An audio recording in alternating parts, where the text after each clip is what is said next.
Well, thanks for tuning in to Let's Be Clear. Reminder, if this is your first time or you forget, put your questions in the comments section. I'm going to get to as many as we can in the amount of time for our guest today, which is Claressa Shields. Claressa, thanks so much for joining me. You are the first American woman to win an Olympic gold medal in boxing.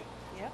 You won back-to-back, which has not been done by a male and or female in America. Gold medals. How does it feel to be a gold medalist 2 times over in Olympic boxing? It feels great. You know, I feel like it really helped me skyrocket my career for the professionals, and now I'm professional and I have a lot going on there. I just captured all the belts in my weight class, so I'm still on top in boxing, even though it was the amateurs. But the Olympics is the pinnacle. You know, it has boxers who want to be Olympic gold medalists, but they weren't that great to do it, and I was great enough to do it twice. So I'm super happy for myself and God that I'm thankful that God blessed me to be able to do those great things. You have those couple of gold medals. You've had some championship belts. What was it about boxing that drove you to be what many would argue the best at it as a female? The competitiveness of it. You know, like one-on-one, man-to-man, woman-to-woman type of deal. I like those kind of things. You know, I've always when I ran track, I like to run the individual relays or whatever. So. Just with boxing, for me, it's like it's a test. You know, you train hard, you get ready, you fight, and you win. And if you don't train hard, you lose. So I kind of just like that, you know, who's the baddest chick type of deal. Yeah. And boxing is not my job. It's a hobby for me. I have a lot of fun doing it. And I love that I get to tell my story, you know, worldwide to people, not just about boxing, but where I'm from, how I grew up, and how boxing helped mold my life, and how traveling to all these different countries kind of really helped me develop into the person that I am right now. You look back on the sport of boxing, and people remember the all-time greats, Muhammad Ali, Mike Tyson, George Foreman.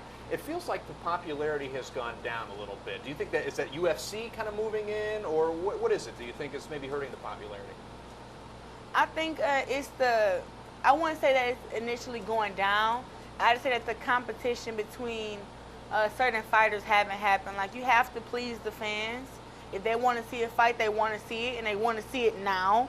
You know, but I think now boxing has a lot of, you know, business savviness to it, and, oh, this person wants to wait till this person is this, or they want to get paid this much to fight against this person. It's really not like the best fighting the best right away. So I think that boxing is on a rise, but it has kind of went down to a decline. And, you know, there's not another Muhammad Ali out there. I mean, he was just great all over around. I mean, great person, great personality, great boxer, competitive, trash talk, loving person. I mean, you can go to Africa and people in Africa loved him. So it's not many people that's like him. Do you worry at all about concussions, pugilistic dementia? You're getting hit a lot. Does the health effects worry you at all?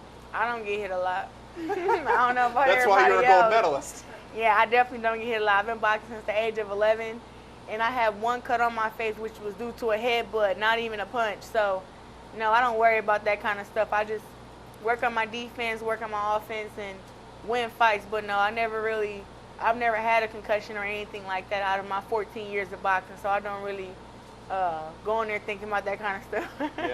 Yeah. There's all this talk now about sports betting kind of expanding, where you could go to a bar and just place a bet. It feels like boxing and betting goes back longer than anything else. Do you think that's going to help the sport? Do you hope that betting is kind of nationwide on boxing, or do you wish that it stayed as a Vegas kind of, that's where it's at? No, I definitely think it helps me, you know, as far as in my notoriety. I know just from my last fight when I fought for all the belts, I mean, we had guys like Von Miller and guys like Waka Flocka betting on me to win my fight, and betting $10,000 and $20,000 for me to win. So that kind of stuff helped my recognition go up, that people believe in me enough to bet that kind of money. But I'm not a bettor. I don't know how to do it.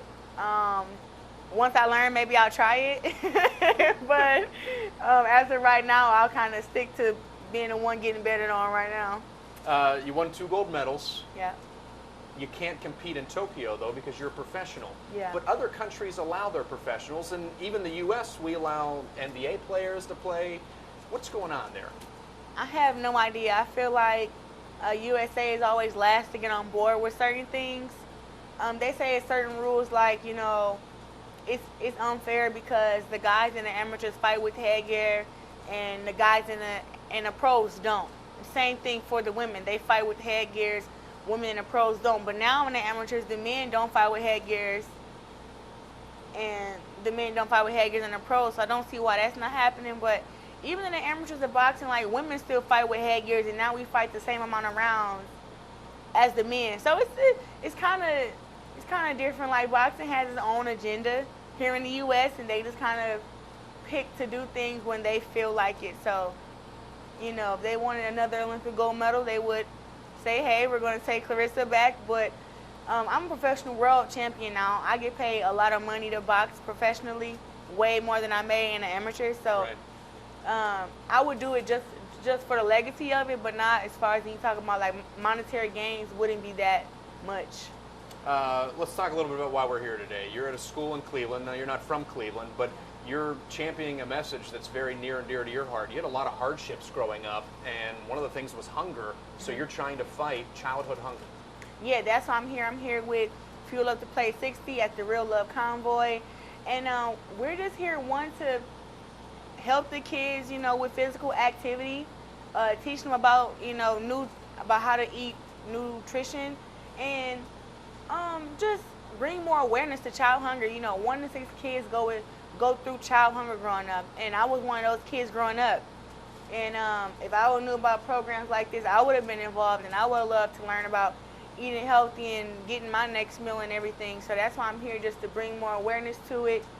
And for those that want to know how to help, you know, stop child hunger, you can either volunteer, or you can go to your nearest food bank and give food there, or you can go to giveagallon.com. There's so many different things you can do to help bring the awareness and help, you know, end child hunger.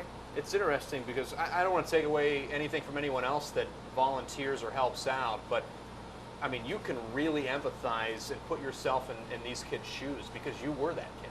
Right.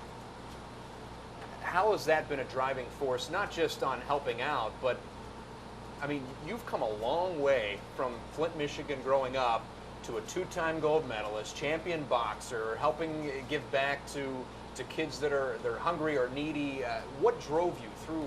I mean, that's a long way to come. I gotta say, like, my faith in God has always been strong, and at the age of maybe 12, you know, I asked God to, I prayed that my mind would be stronger than my circumstances, and God did that for me. And I've been a grown up for a long time, I guess, and I had to learn the hard way. And just growing up, it kind of always just, like, you know, always look forward, always work hard, and, you know, be open to learn. And just with that is how I made it through. I've been able to meet some great people throughout my lifetime, which is not very long. I'm only 24. But I left the country for the first time when I was 17 years old. 16, I went to Canada. Then I went to China.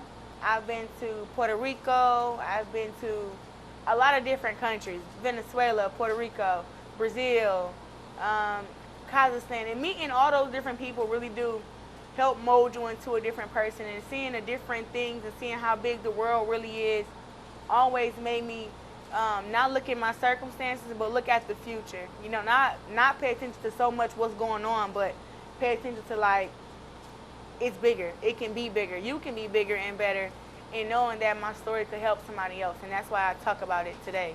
I want to jump online and see what sort of questions we may be getting in. So who was the biggest inspiration to you personally when you were growing up? Who did you idolize? I idolized Muhammad Ali. Like, believe it or not, the movie where Will Smith played Muhammad Ali, I thought Will Smith was really him. That's how I was, like, not in the loop about boxing. I was just, it was a newfound world to me, and I was just partaking in it. But I thought when I watched that movie that it was real. You know, but definitely Will Smith was not Muhammad Ali, but he played him great, so he fooled me. And just seeing, like, Muhammad Ali spoke of, like, you know, I'm black and I'm pretty. You know what I mean? And he spoke about things he believed in. He said he wasn't going to the Vietnam War.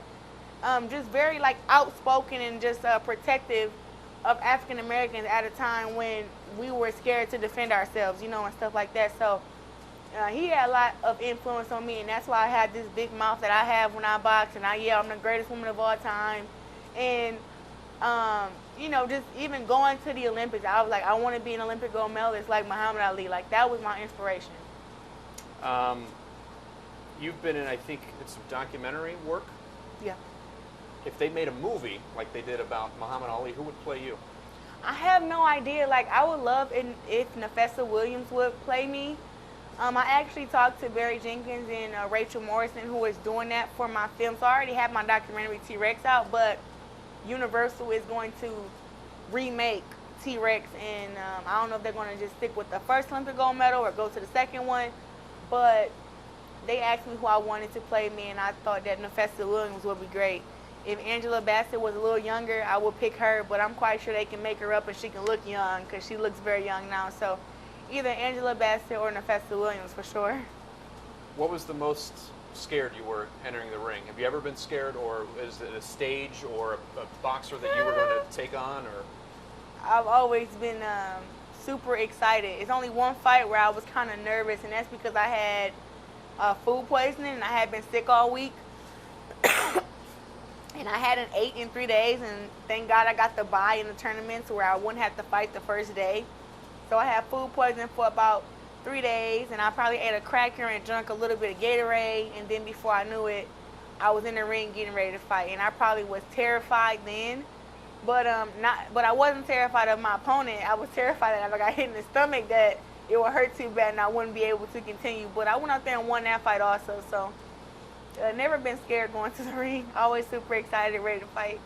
You're from Flint, Michigan. They were on a national scale. A lot of issues going on there. Do you go back, and what's it like now? How are those people coping? Well, right now I live in Davidson, Michigan, which is like 15 minutes from Flint.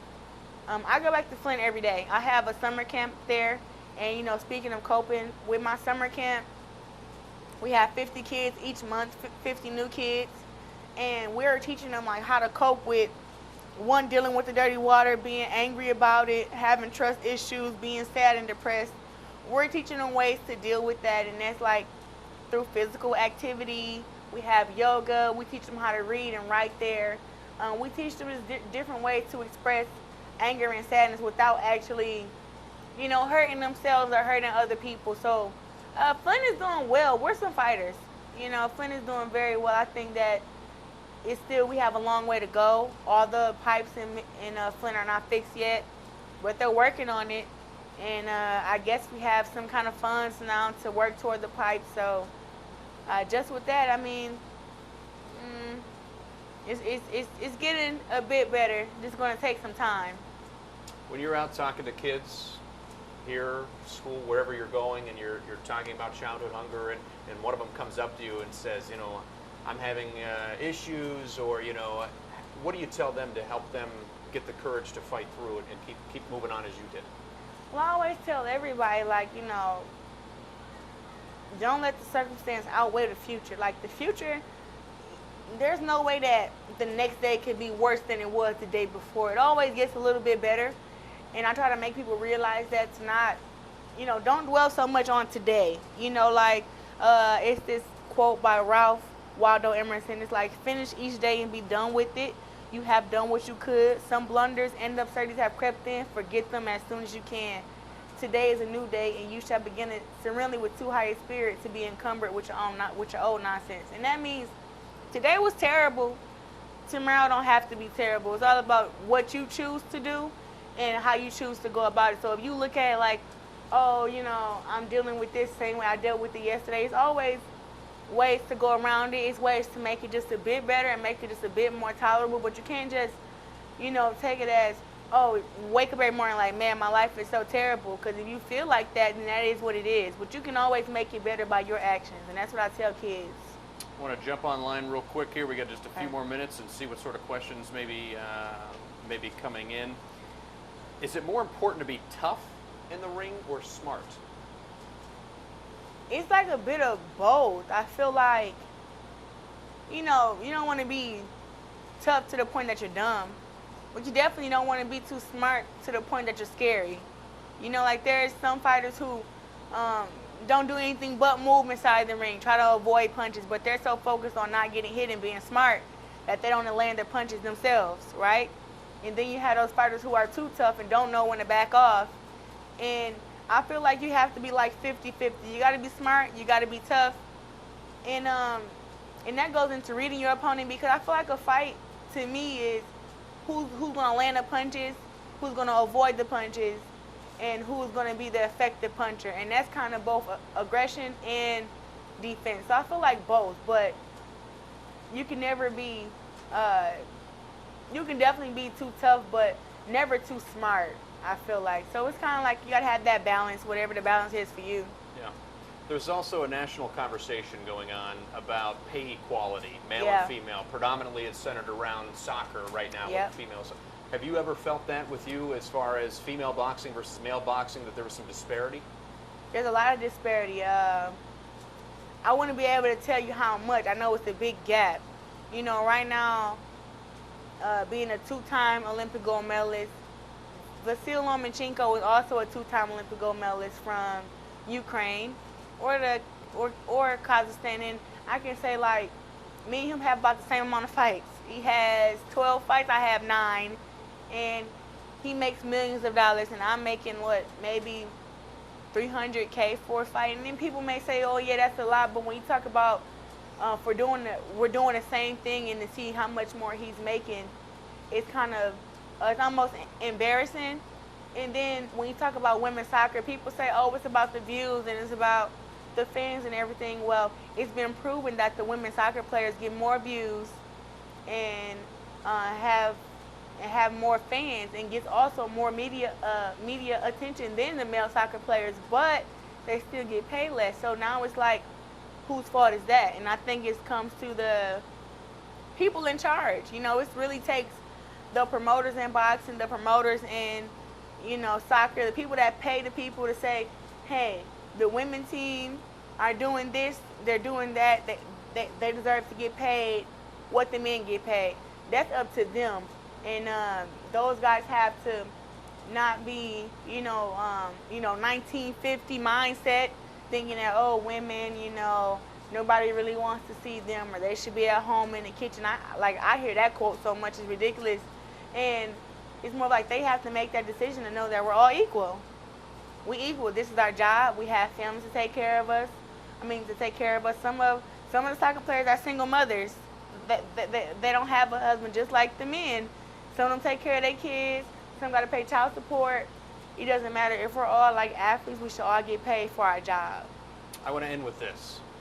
I've never been in a boxing ring, but I feel like it shares a lot of similarities with a lot of things. Whether you're going in for a big job interview, stepping into the ring, you're stepping up to home plate to swing a bat.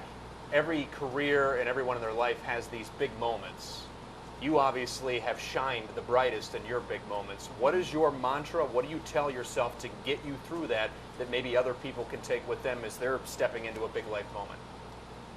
Well, when I'm going into those moments, I always tell myself to remove all doubt.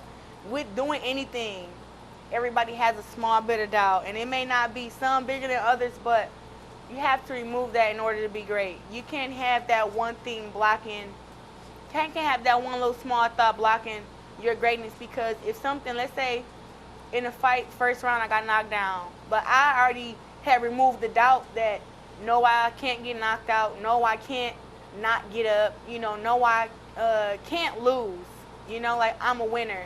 I'm a win regardless of what happens. So once you remove that doubt, it makes it easier for once you get knocked down to get back up, to come out harder, to not be like, oh, she knocked me down, she may knock me down again. You think about like how you gonna get that shot back, how I'm gonna beat her, how I'm gonna avoid that punch. You think about that kind of stuff. You don't think about the doubt, and you have to remove that. And it's like, really, it's a choice within yourself. It's that choice within yourself. Like for myself, also another example, going to my first Olympics, like I was so scared to be an Olympic gold medalist. Like everybody around me was changing after each fight. People were acting weird. I'm like, if people want to be like this, and my coach had told me, like, the more you win, the more fake people are going to come around. And I just thought to myself, maybe if I got a silver medal maybe it won't be so many crazy people and my life won't change so much. But then once I was walking to the ring and I'm saying that to myself, I'm like, you know what? No, we're going to go out here, we're going to win this gold medal, and we're going to deal with life the way it is, regardless of the crazy people and the stuff that's going to change or how people are going to look at you. You're going to do what you got to do, and whatever happens after happens. So no silver medal we're not going to get. So making that decision, right there, removed any doubt. Like, I can win this, I'm going to win it. I'm not going to go out here and get a silver medal because I'm scared of what the future holds. Let's go out there and do it and face the future and face the future head on. So those kind of things matter. Remove all doubt, give it 100%, and you won't ever look back at your past and say you didn't give it all you got. Can you give me your best Michael Buffer impersonation and say, let's get ready to rumble? I think I get sued for that. Would you? He has it trademarked or something. Well, I don't want you to get sued. Claressa, thank you so much. The most dangerous person to step into the Let's Be Clear truck, Claressa Shields, thank you. We thank you for being a part of Let's Be Clear.